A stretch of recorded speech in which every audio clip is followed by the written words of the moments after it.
सो बच्चों, अभी तक हम लोग से पढ़ा था कि व्हाट इज इलेक्ट्रिक पोटेंशियल, ठीक है। और फिर मैंने आपको बताया कि what is electric potential at the axis and what is the electric potential at the equator. तो ये सारी चीज़ें पढ़ने के बाद हम अब पढ़ने वाले हैं कि how the properties of electric potential surface changes, या फिर हम कह सकते हैं कि what are the properties of electric potential. ठीक है, तो एक एक करके फटाफट देख लेते हैं सारी चीज़ें। बहुत सिंपल चीज़ें हम हैं ये, ठीक है, तो ध्यान देना। So what I said that what is equipotential surface? So अब सपोज फॉर एग्जांपल अगर हम लोग ने बोला कि ये रॉड है, ठीक, सो ये पॉइंट ए हो गया, ये पॉइंट बी हो गया। पॉइंट ए और बी पे हर वक्त पोटेंशियल क्या है? Same. So when we take any point on this line A B, the potential is going to be same, चाहे वो पॉइंट किधर भी रहने दो। Okay, so let this point, we can say that let this point be here, let this point be here, let this point be anywhere. Okay, so whenever there will be a point on line AB, that will be on a equipotential surface. ठीक है, potential के लिए बच्चे हम लोग ने formula क्या देखा था? तो हम लोगों ने देखा था कि V इज इक्वल्स टू क्या होता है? W/Q। And how we have defined V?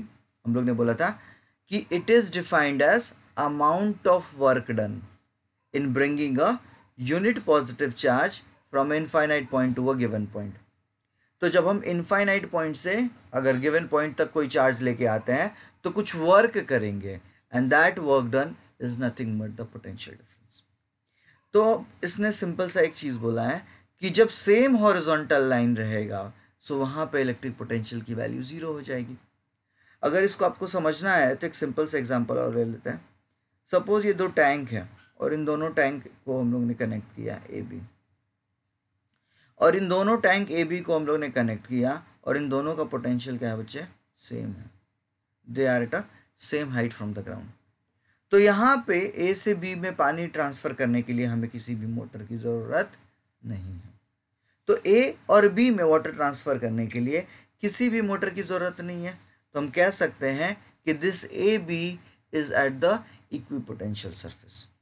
Similarly rod A B के केस में भी हम क्या कह सकते हैं? It is at a equipotential surface. समझ में आ रहा है सबको? Okay, so we will be equals to बच्चे W A B upon Q. और यहाँ पे सिंस ये सेम हॉरिजॉन्टल लाइन है तो कोई भी वर्क डन नहीं होगा, so we can say that work done is 0, and when work done is 0 बच्चे, पोटेंशियल विल ऑल्सो बी 0। यहां तक समझ में आ गया? और एक खास बात बच्चे, जो इलेक्ट्रिक फील्ड होता है it is always perpendicular to the DL. इसका मतलब अगर सपोज फॉर एग्जांपल अगर हमारा ये इलेक्ट्रिक फील्ड है, ठीक है, so here the DL will be the perpendicular. So the electric potential is always perpendicular to the element dl of the equipotential surface. तो in case of equipotential surface बच्चे लोग, जो हमारा dl एलिमेंट होता है इट इज ऑलवेज परपेंडिकुलर। हमेशा क्या होता है? परपेंडिकुलर रहता है। इस बात को अपने दिमाग में बिठा के रखो, ये क्या हो जाता है? Always it will be perpendicular. समझ में आई बात?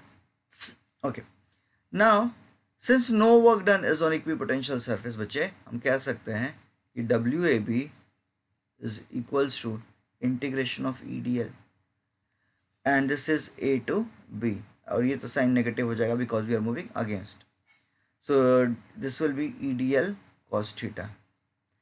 Okay, and we know that cos 90 की वैल्यू क्या हो जाती है बच्चे? 0 हो जाती है। सॉरी, कॉस 0 की वैल्यू क्या हो जाती है? 90। समझ में बात है?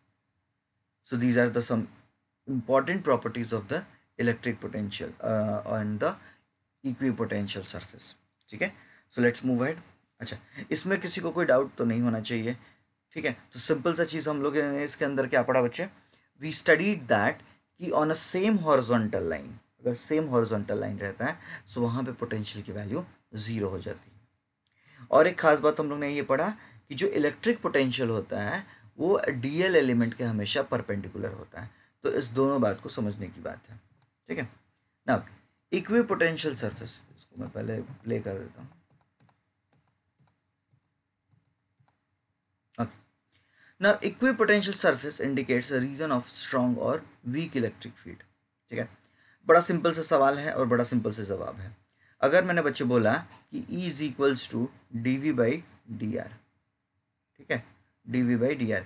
Now D V is nothing but the potential and D R is the nothing but distance. तो इस डी आर को अगर मैं लिखना चाहूँ तो इस तरीके से लिख सकता हूँ, डी वी बाई ई। ठीक है, so can I say that बच्चे कि जो डी आर होता है it is inversely proportional to E. मतलब अगर डिस्टेंस कम होगा, ठीक है, या फिर ये डिस्टेंस कम होगा तो ये में इलेक्ट्रिक फील्ड की वैल्यू ज़्यादा हो जाएगी। और वी कैन से दैट ई की वैल्यू अगर कम होगा तो डी आर की वैल्यू ज़्यादा हो जाएगी। ठीक है, so equipotential surface indicates the region of strong और वीक इलेक्ट्रिक फील्ड। ठीक है, तो हमेशा इससे हमें क्या पता चलेगा कि whether the region is strong और whether the region is weak. और बच्चे एक खास बात और हम कह सकते हैं, ये तो मैंने ऑलरेडी आपको बताया कि D R is inversely proportional to E. Now if E is the strong, अब ई की वैल्यू बहुत ही ज़्यादा स्ट्रॉन्ग हो गई, तो D R will be small, तो डी आर की वैल्यू बहुत ही छोटा हो जाएगा। That is the separation of equipotential surface will be smaller. तो जो सेपरेशन होगा इक्विपोटेंशियल सरफेस का that will be very much smaller.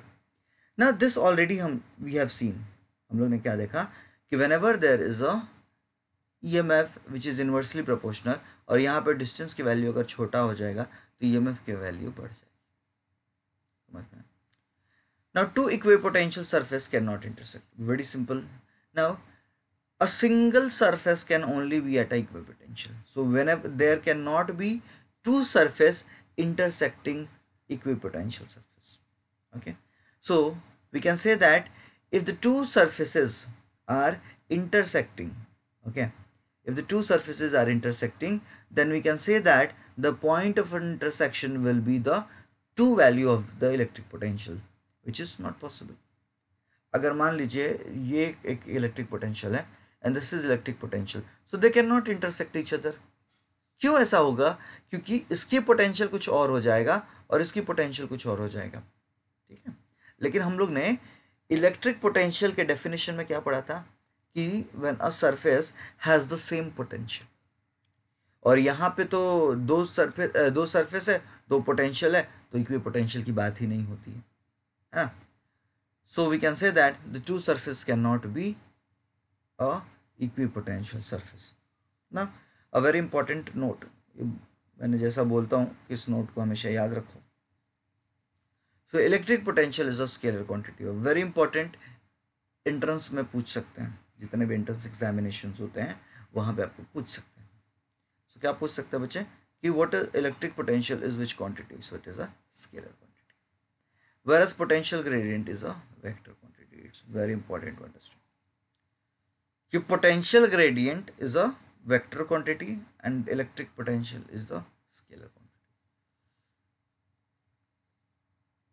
Now negative sign of a potential difference shows that the rate of change of potential, ठीक है, we all know this कि the direction is different from the change. So I hope electric potential के अभी तक के सारे clear हुए ना।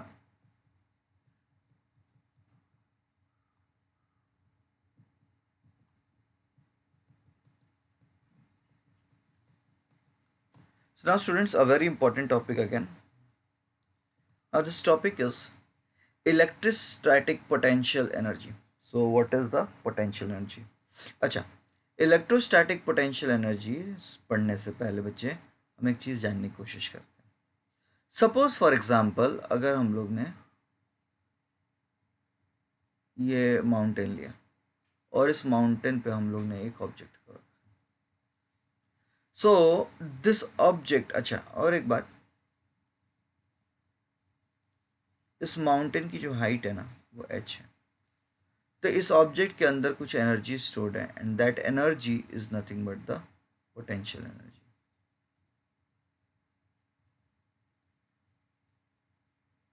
This energy is nothing but the potential energy. So we can say that at the highest point, the energy stored in the body is बचे potential energy. समझ में आई बात है ना? अब इसके केस में क्या होता है, इलेक्ट्रोस्टैटिक के केस में क्या होता है, ध्यान से सुनना मेरी बात. When we bring a charge, suppose this is a first charge and this is another charge. When we bring this charge, or when we move this charge, we can say that there is a some work done, and this work done is बच्चे stored in the form of potential energy.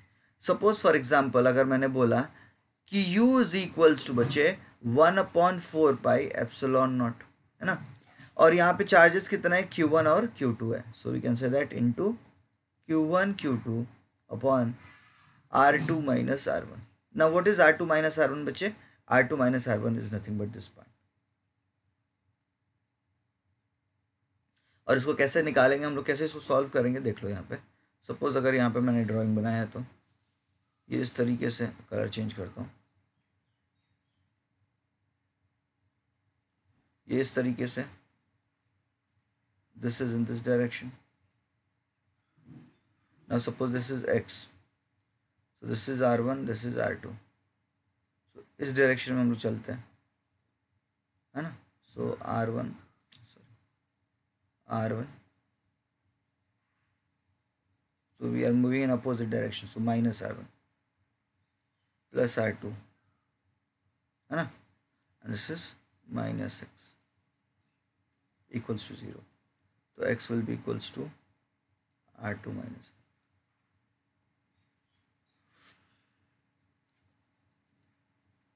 So this is the electrostatic potential energy.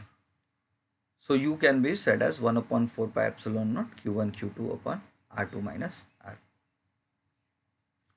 So let's define electric potential energy. So can I say that the amount of work done in moving a charge Q from infinite point to a given point.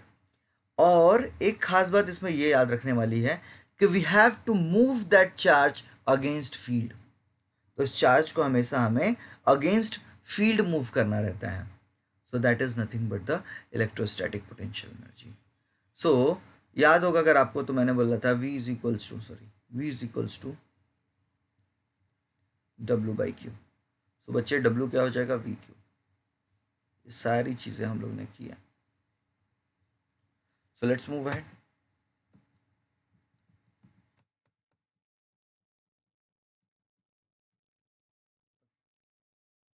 Now a very important thing. Now in the first case we saw for the two charges. Now when there will be three charges, there can be बच्चे n number of charges. तो उससे हमें कोई खास लेने वाली बात तो है नहीं, ठीक है. Suppose these are the three charges. We'll first calculate this distance. We'll calculate this.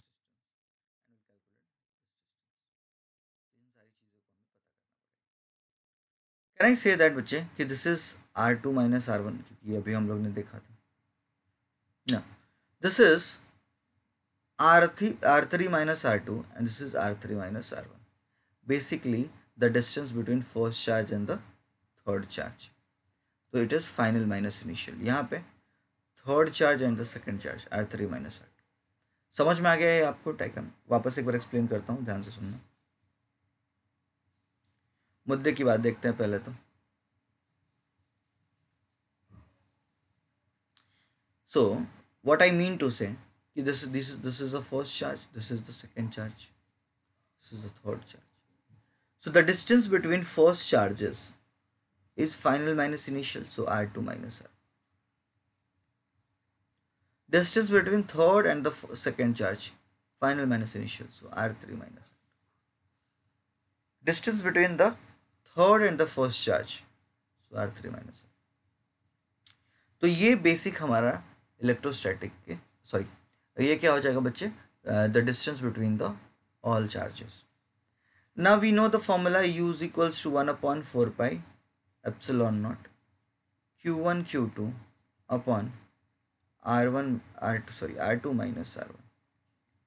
Similarly, plus we can do that 1/4 pi epsilon naught Q2 Q3 upon R2 minus R2 minus R3, ये negative है, ध्यान देना। Same way हम कह सकते हैं बच्चे कि प्लस 1/4π ε0 Q2, और we can say that Q1 Q3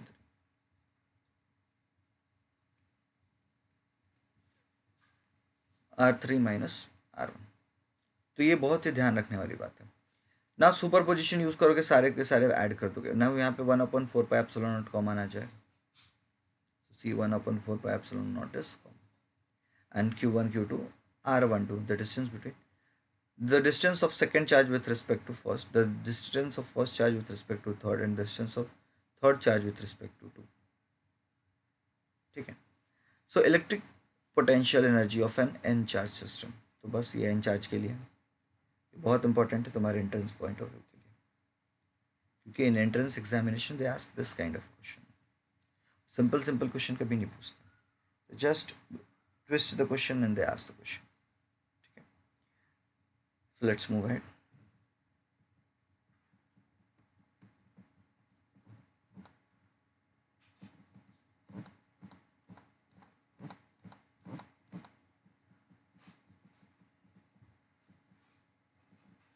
Okay, now a very important thing is the area vector. Let's try to understand what is the area vector.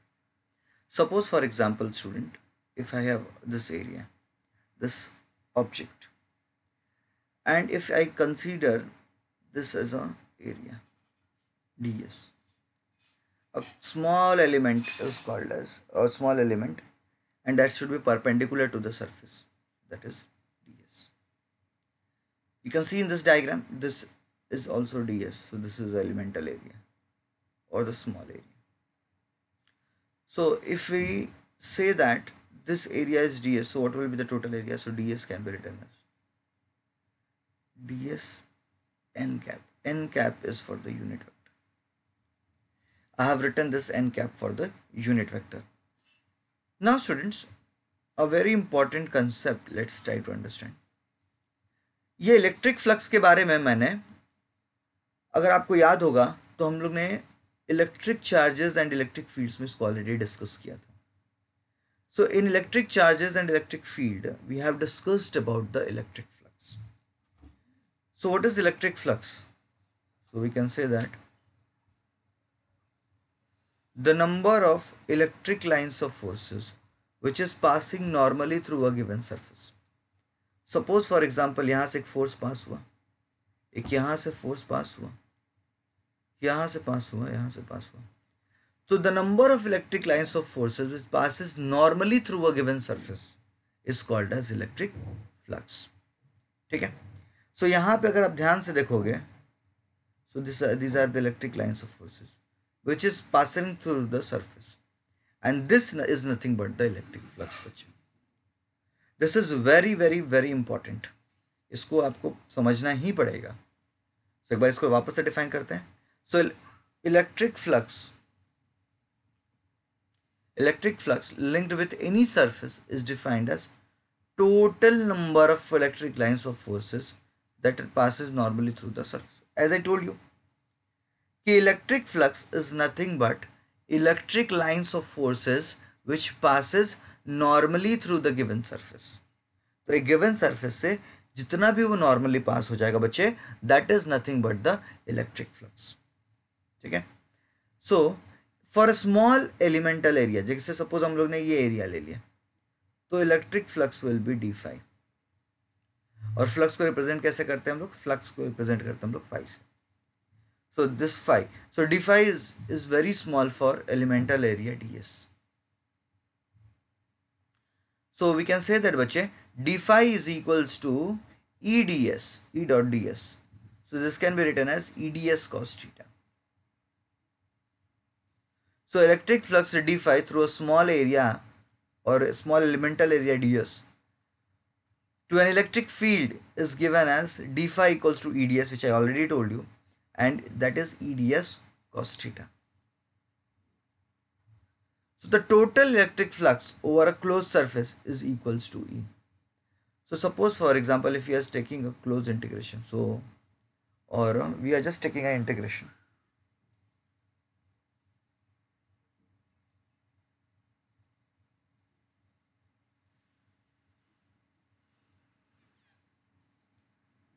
The total electric flux phi over the whole surface S is equals to Es. Now electric flux is a scalar quantity. So this is very important to remember. So it will be a scalar quantity, but its property are vector. And the unit is nothing but bache Newton meter square per coulomb or joule meter per second. So I hope electric flux आपको समझ में आया. Now some special cases. So suppose if we say phi is equals to EDS cos theta. If I'll say this theta is equals to 0, if I'll say that theta is equals to 0, then we know that cos theta or cos 0 is 1. Okay? So it will be a positive. Now when theta is equals to 90 degree, then cos 90 will be 0. And when theta will be equals to 180 degree, the value will be negative. Okay, I hope this is clear to everyone. So we understood what is electric flux and what are the types.